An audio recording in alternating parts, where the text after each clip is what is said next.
I know that if I eat less, the less I eat, the less sleep I need. If I'm doing a fast or a cleanse, I don't need to.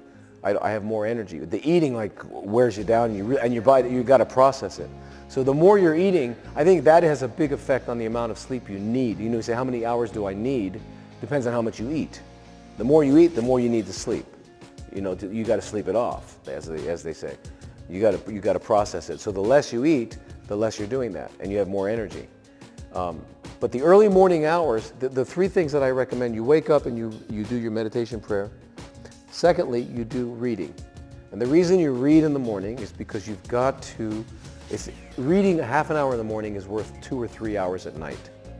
Because at the end of the day, your mind has been on all day ongoing, and you're going to have to reread things 2-3 times to really remember, because you're talking too much. When someone says, I'm not a good reader, what they're saying is that they don't read, they don't listen. Reading is listening with your eyes. So you have to listen. You have to just listen. You can't be talking.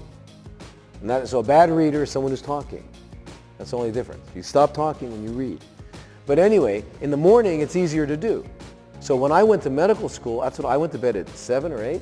I woke up at 3 and I studied. When the test came, I walked right in.